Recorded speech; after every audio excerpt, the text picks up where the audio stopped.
And welcome to another episode of Expert Speak. I'm Michael DeLon. Today I'm talking with Tim Shaffer. Tim, thank you for squeezing me into your calendar and being with me today.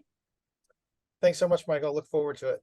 It is going to be a fun conversation. Tim is a founder, president, chief guru of SearchTires.com. It's the world's first tire price comparison search engine.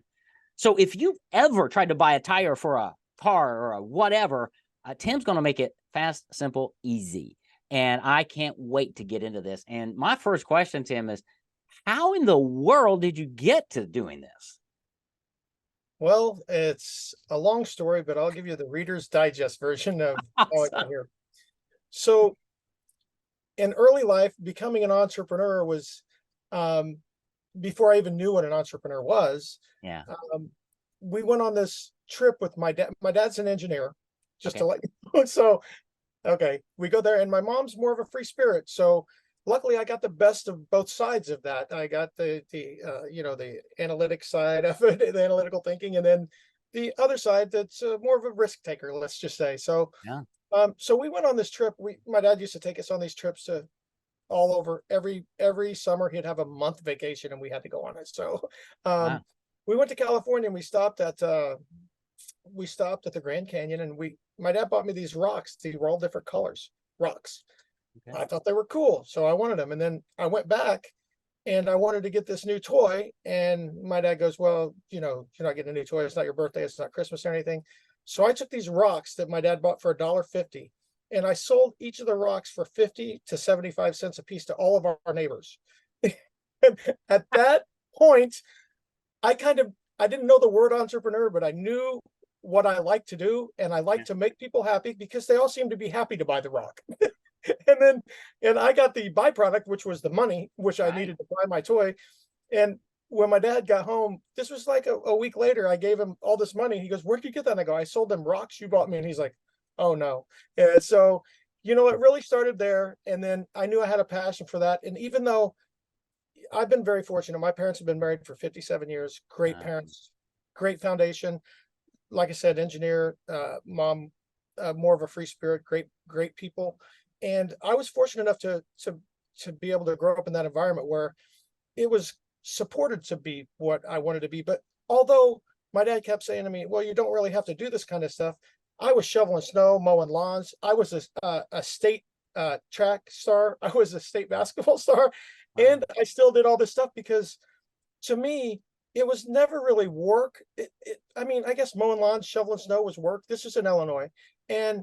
But I was like helping people. That's the way I've always looked at it. It's like people say, you're a great salesman. I don't sell anything. I give people what they want. Yeah, So absolutely. it's never been a sales job for me. So, encapsulating that and moving up, the iteration of SearchTires.com right now is beautiful.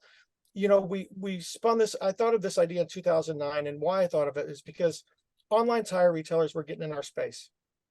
And I was an executive at an automotive tire retail chain, big one. And I've foreseen the future. I said, this is not good for us because they're going to sell the tires and turn us into installers. I didn't like it. So I said, I have a solution. So, that's early on in my, my period. That's, I spent 10 years at, in executive tire stores and stuff like that. However, so I knew what I wanted to do. In 2010, I left corporate America, started to do on this roller coaster. 2013, late 2013, 2014, we rolled out a different iteration of this. And I was trying to please the retailer and I was trying to please the customer.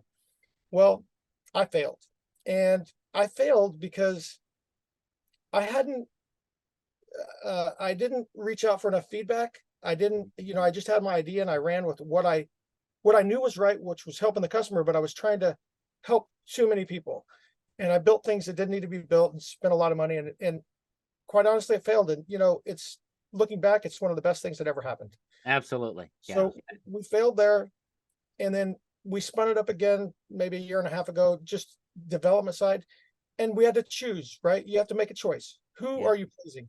And we chose the customer because we knew that if we choose the customer, we take care of the customer, the byproduct is you're going to get the retailers because you have all the customers on your site.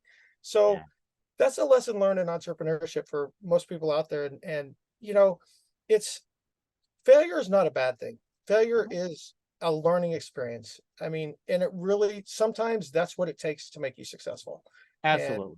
certainly that's what got me here today. And we've been fortunate enough to have, we have a, me and my partner have a digital marketing business as well that we do very well with. We're self-funded. And our goal right now is to get as many customers on our platform as possible.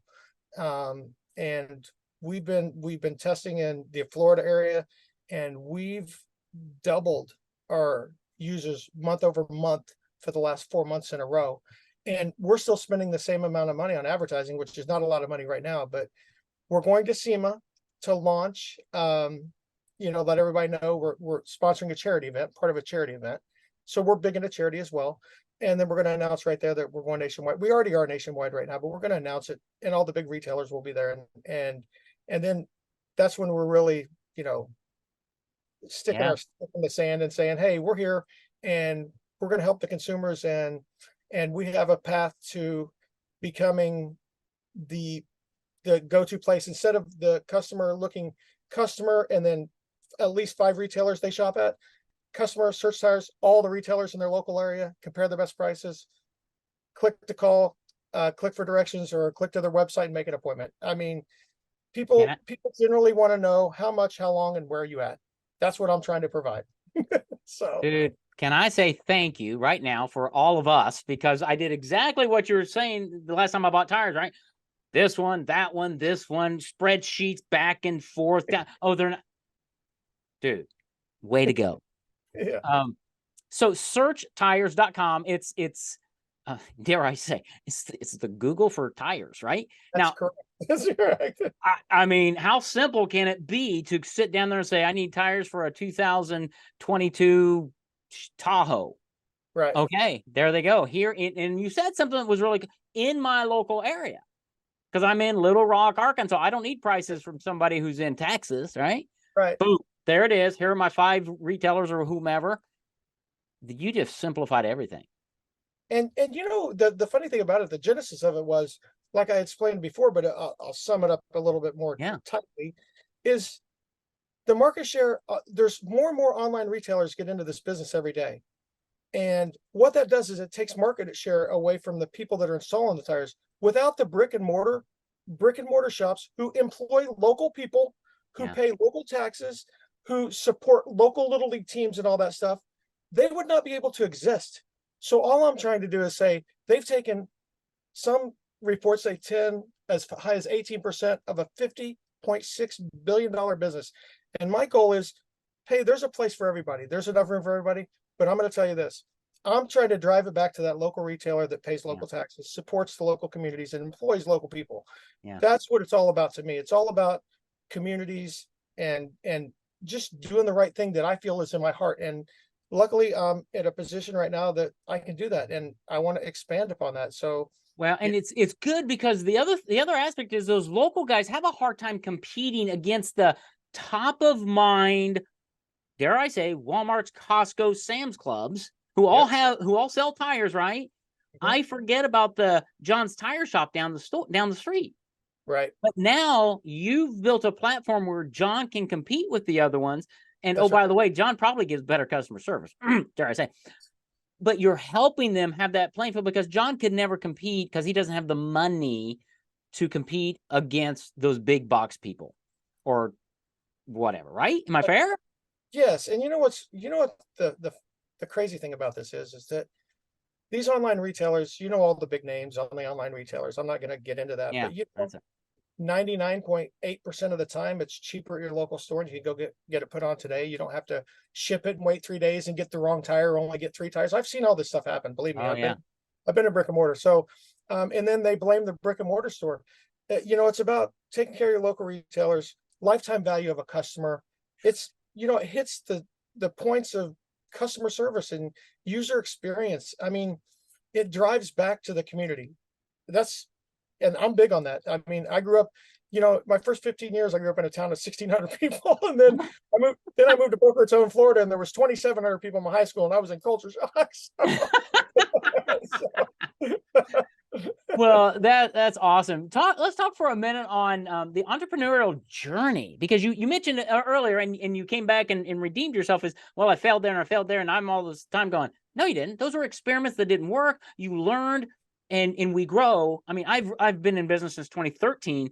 I've reiterated my business a dozen times, right? Yes. None of those were failures. They were like, oh, that didn't work. Okay, well, let's do it. And I always look up and see the light and remember, I think, what, Edison, right? Guy who Yes. created the light bulb. Yes. And he's like, I never failed. I found 10,000 ways the light bulb doesn't work. And Yes. it's that mentality. But too many times as entrepreneurs, we get stuck because we're like, well, this is my idea. It should work.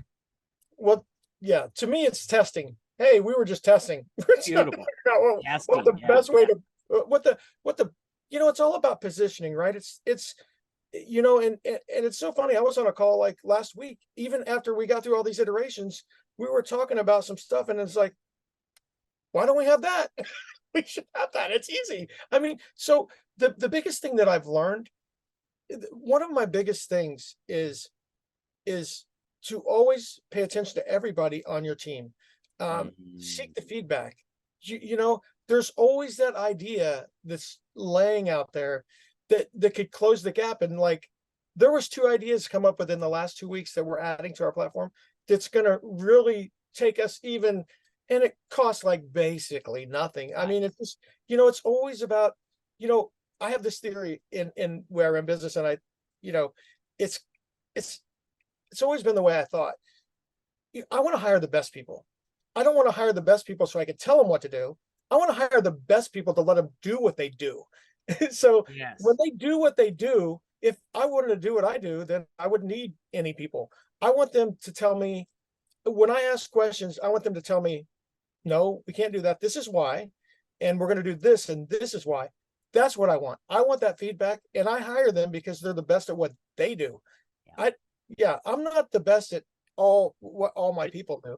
I'm very good at organization and knowing what my vision is, but I need them to encapsulate and be able to see what my vision is and help me show that to the world. Yeah. Well, no, and let me summarize that, because no, you're 100% right. Business owners don't always get that. I'm in Strategic Coach, led by Dan Sullivan.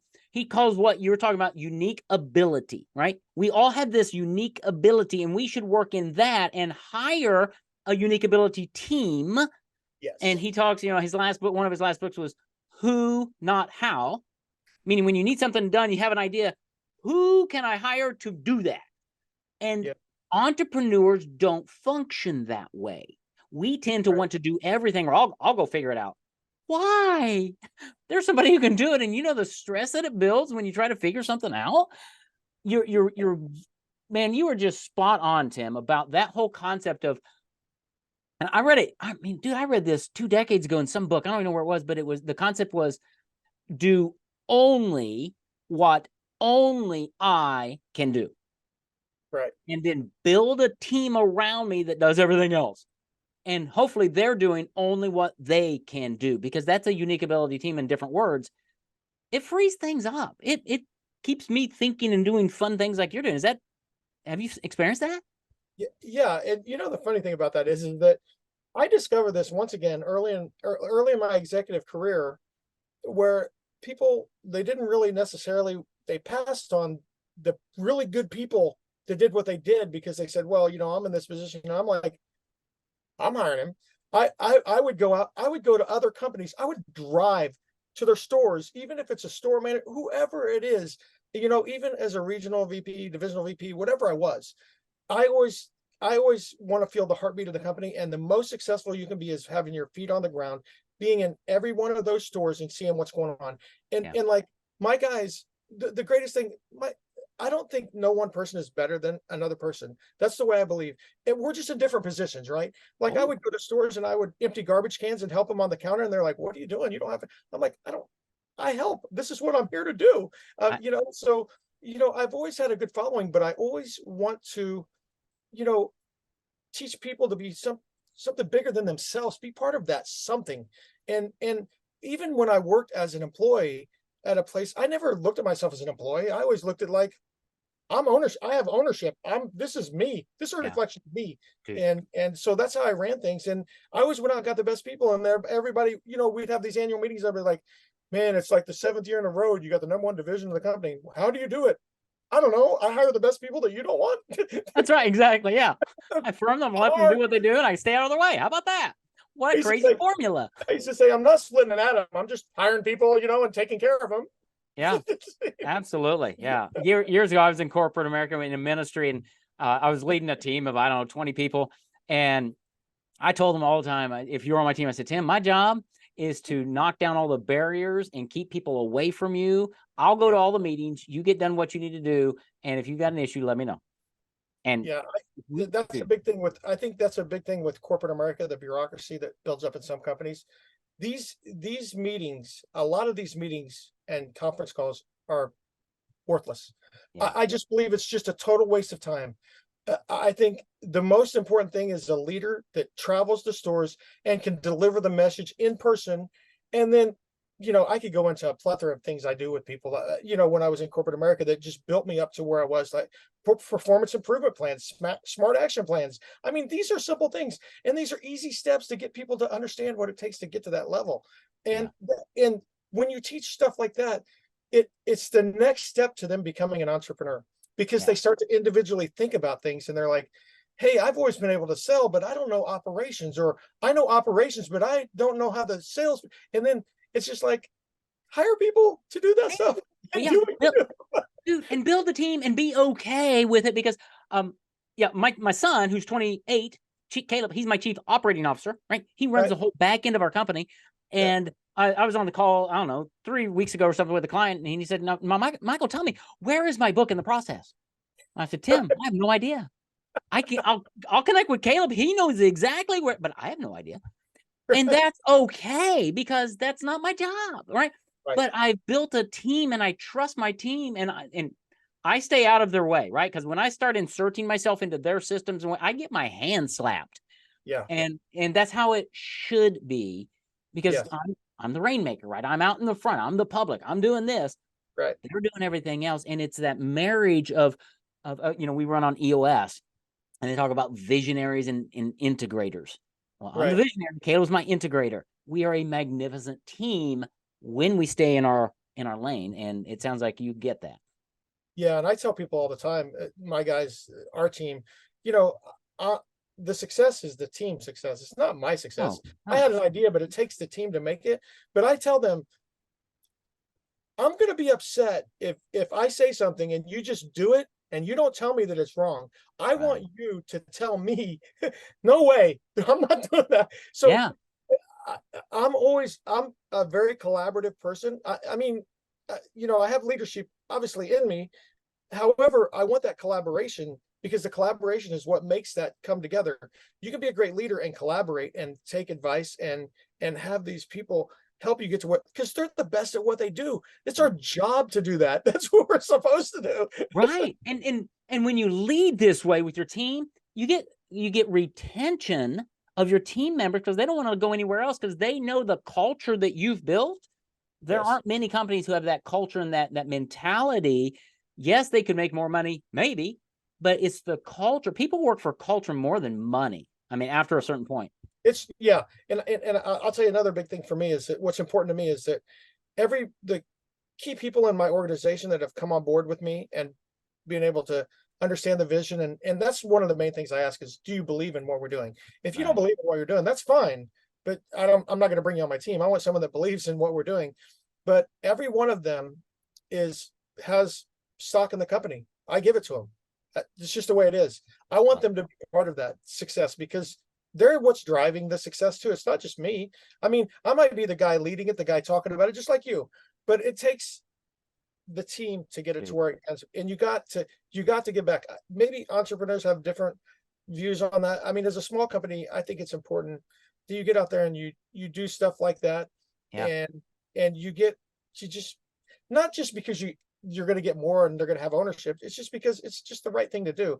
I always was told it's not about being right. It's about doing the right thing. Yeah.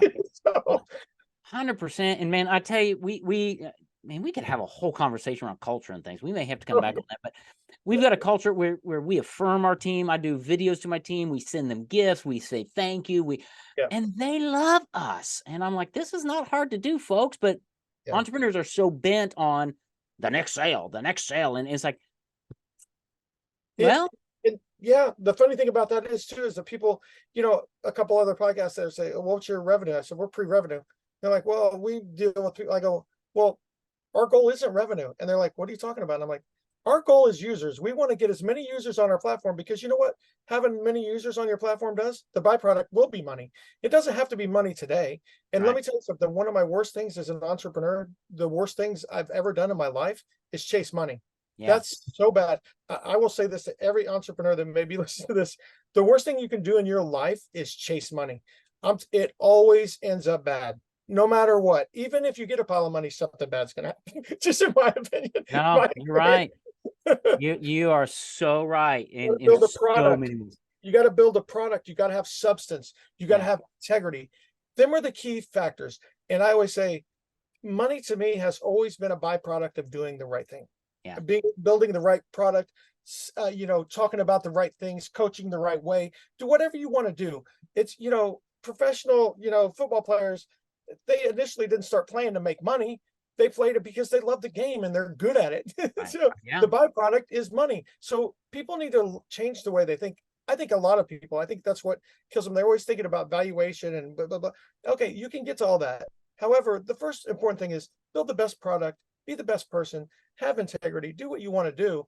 However, you just got to remember, money is always a byproduct of what you do. It's not you can't just go down the money road. I mean, That's right.